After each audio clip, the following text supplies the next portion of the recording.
for the last 40 years. And today I have my special guest.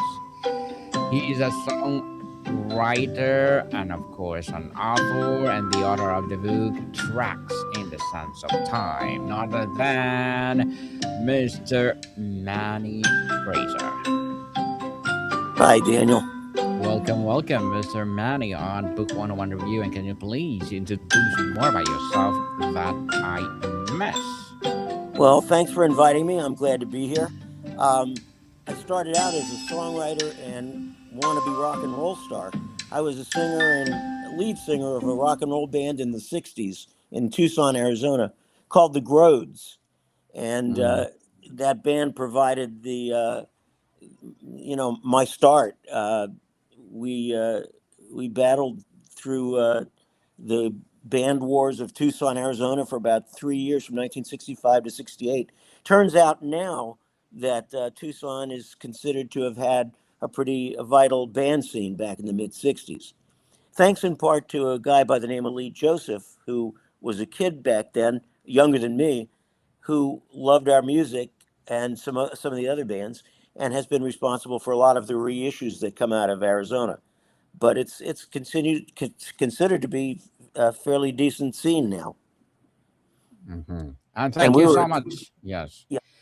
Thank you so much for sharing your knowledge and wisdom to the world, Mr. Manny. Thank you, thank you, thank Well, my you. knowledge, yes. I don't know about wisdom, but thank you, Yes, thank for you. sure.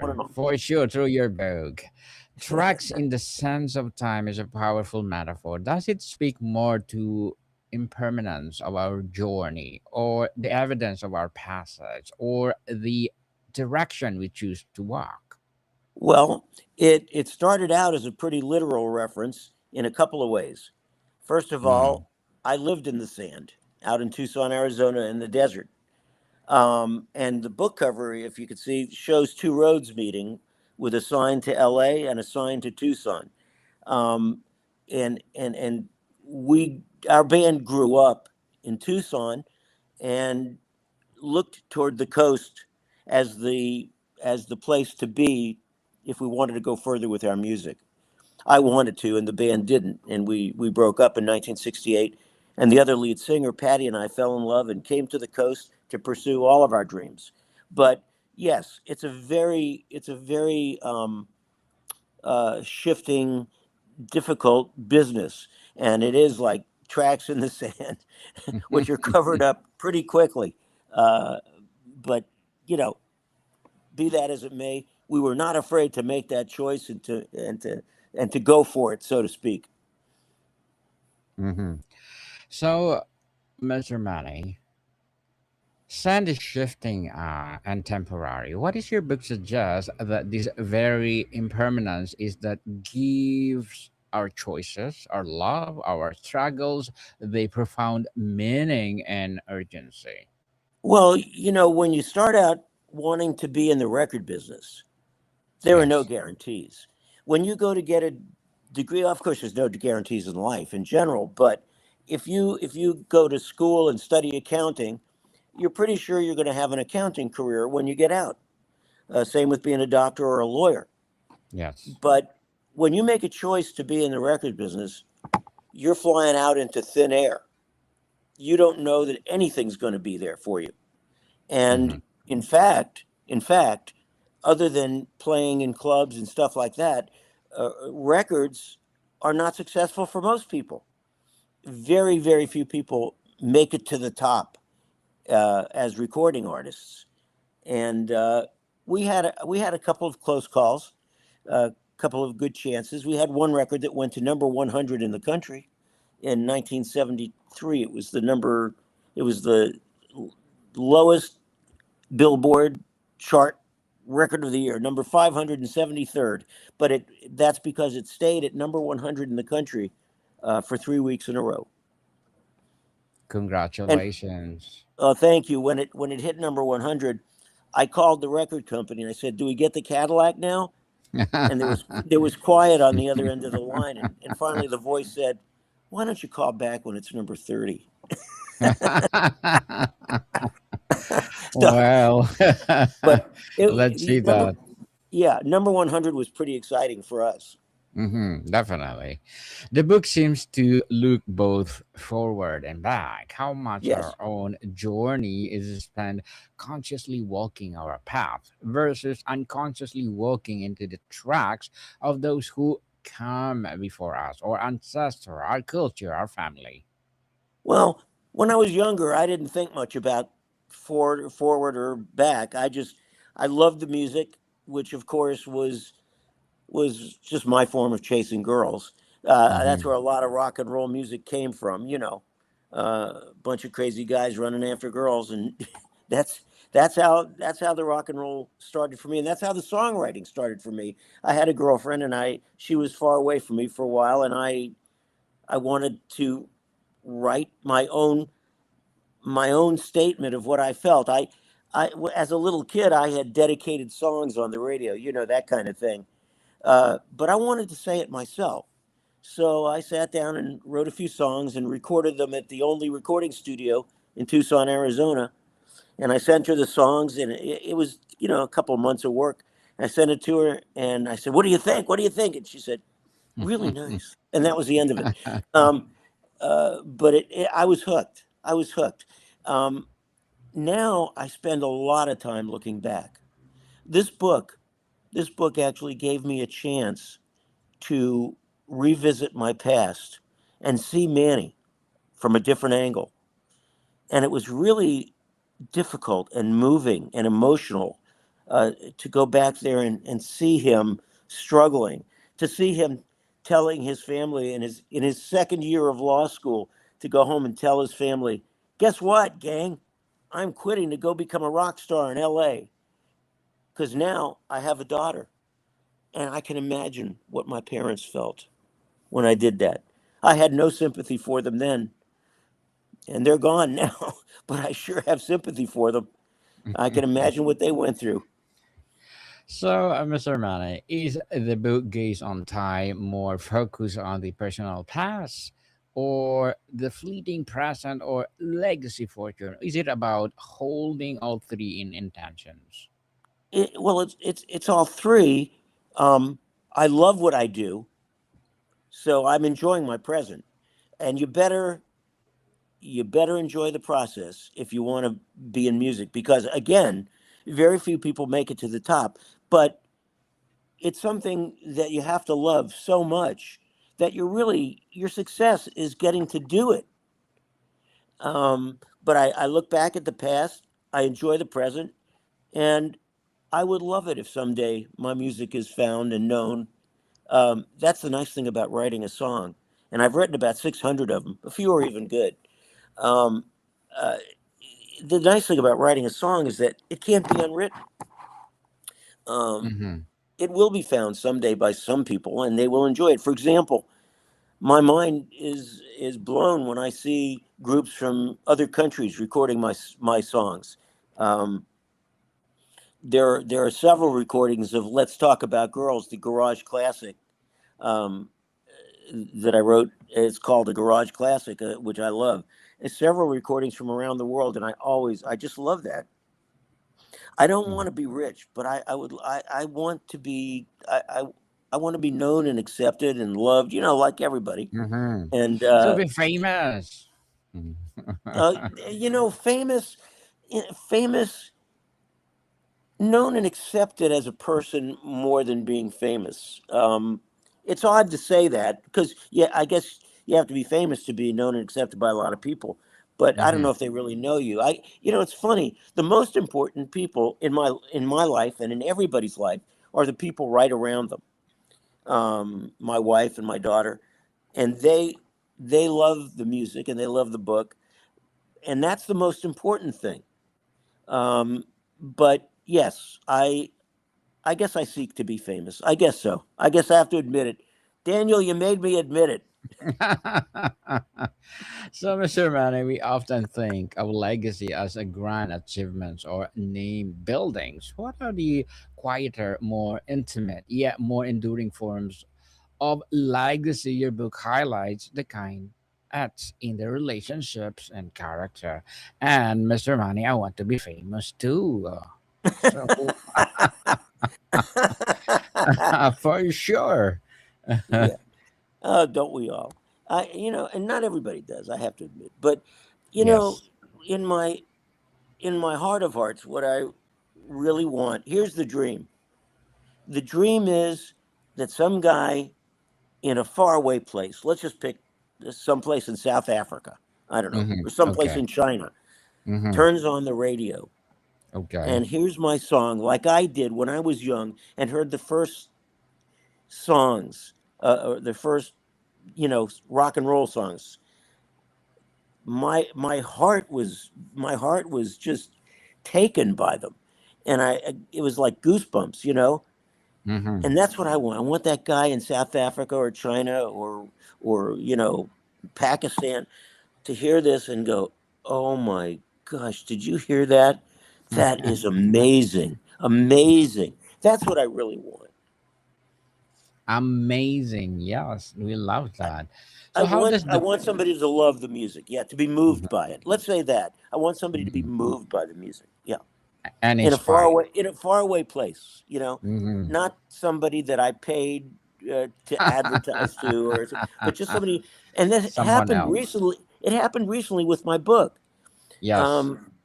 Somebody who has a podcast actually wrote me a note and said this book really got to me. It was wonderful, and you know something that makes it, that makes it successful Mm, to me. definitely.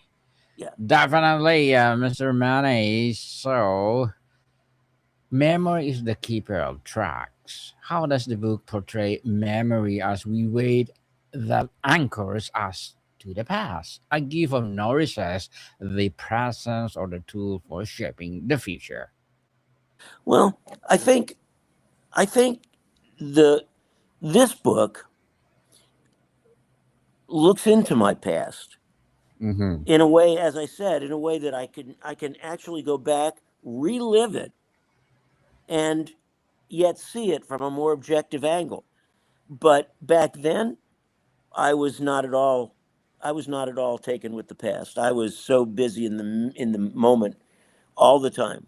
Um, my youth, I think we all are in our youth, um, much more in the moment.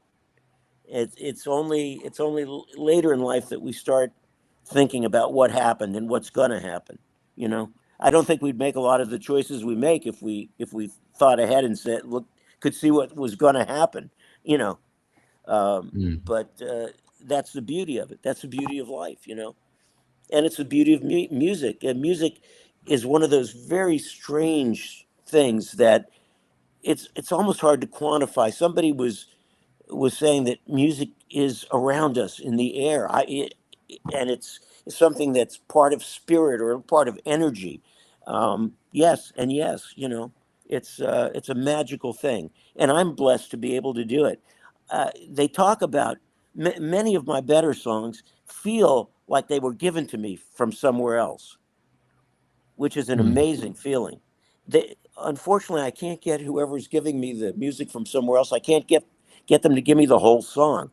I have to work to finish it. They give me part of it, and I go, "Oh my goodness, that's incredible!" Now I've got to finish it. But Mm-hmm. those artists do say that they're channeling the music rather than making it up, and it feels that way. I feel like it's out there, it's there, and only some people are either interested in that or able to see where the door is to let it in. But whatever it is, I'm just um, so thankful to be able to make something that is as permanent as things can get, um, as a song, as songs, and Yes. that's what makes me happy is creating. Certainly. Writing a book is a significant track, Mr. Manny. Looking back on its creation, which chapter, story, or insight feels like the clearest, most truthful track your personality left in these pages?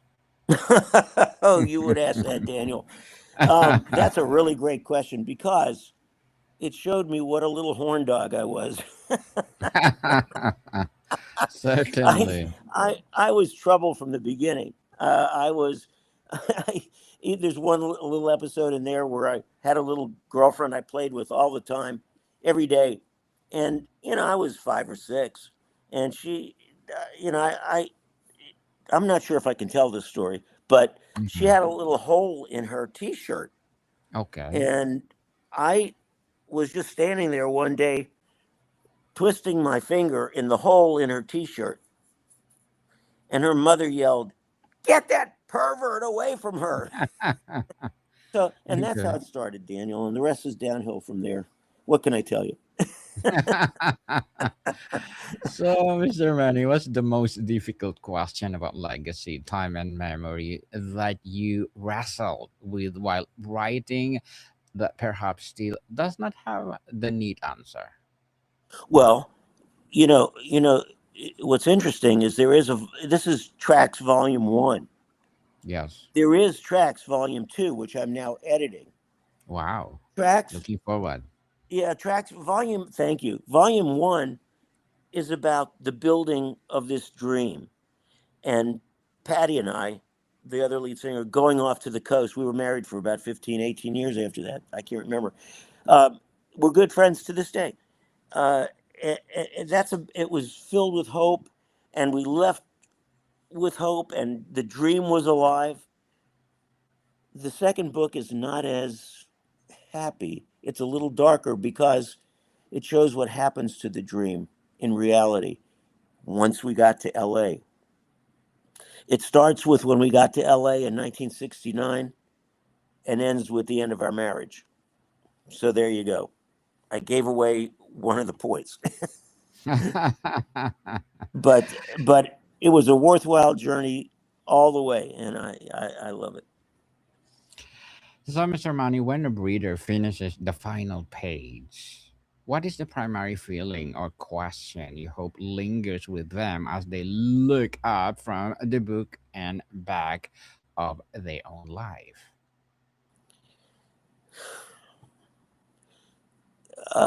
I would say that I hope, and I write about it at the end of the book. I write about what I felt in that respect when I Hmm. when I finished it and thought about it, which was to wonder, to wonder at the beauty of it, and to wonder where it was going. And I hope the reader will ask the same question.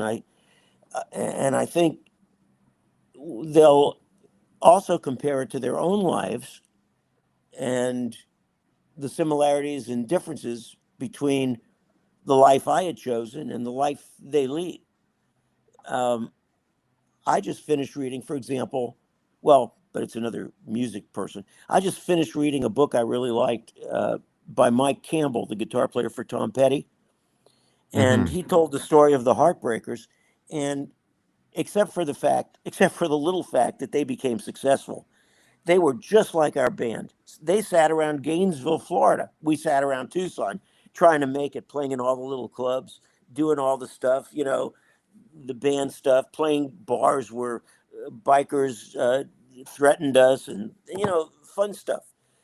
They did the same things, and it was really fun to see the comparison. I think readers will, as we all do. I think when we read something, we compare our lives to their lives and Hmm.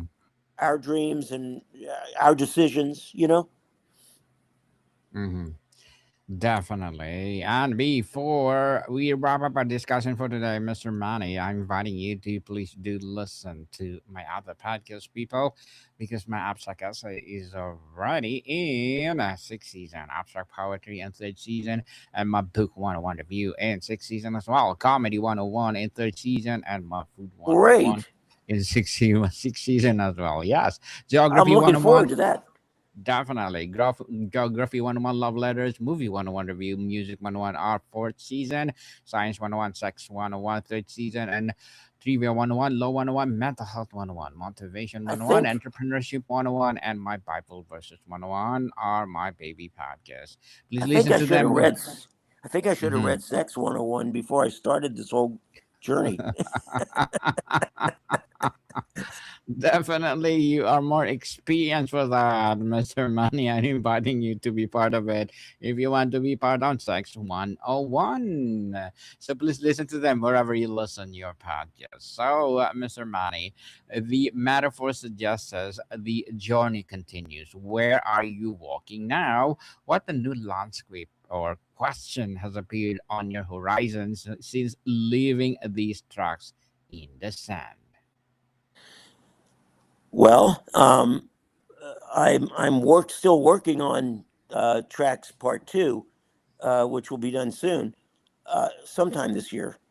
But Mhm. I'm also experimenting with a couple of sites, that let you put your music in and then use AI to give you other ideas.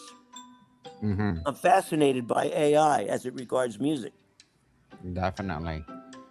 I'm not afraid Well, of it or hmm, disliking it like some people. I don't dread it. I think it can be very helpful. It can't write songs, but it can do other things. yes. It help us. AI people will help us to be better, best, and excellent. And I have a new podcast coming, AI 101. Wherever you Ah, listen your podcast, this coming uh April. First week of April, I will publish that's our great. fifth episodes. And I invite you to please do come over, Mr. Money, on AI 101. And let's talk about what AI can do in our daily lives, right? I'd love to. Definitely. Any of those Any would. of those, please do come over. Music 101, Yep. I'm inviting you for sure. Oh, And let's talk thank you. about your music itself. So, Mr. Manny, can you please invite our listeners to support tracks and, of course, the upcoming follow up for this book? Yes, I would hope that they would be interested enough to find Tracks in the Sands on Amazon and enjoy. I think the self narrated audiobook is what I'd go for, and I Yes. hope you enjoy it. I hope you enjoy it. I enjoyed writing it, and I hope that it'll make you happy and give you a laugh or two. Yes, definitely. People support Mr. Manny Fraser because if you support him, for sure more and more empowering tracks will rise. So I have one more question, Mr. Manny. The narrative likely involves looking back. What is the value or danger in stopping to retrace our own steps? What Well, is the wisdom? the danger is in stalling in your tracks. Mm, If you look back and try to recreate what happened, which you can't do anyway, you've got to keep moving forward. You can't let looking at the past stop you. You can look at it, but don't let it freeze you in place. yes, definitely. So, Mr. Money, thank you so much for your time. Daniel, it's been a pleasure. Likewise, looking forward for our second episode on Music 101. And let's talk about your music itself. More to I come, look people. forward to it. Yes, more to come, people. See you soon.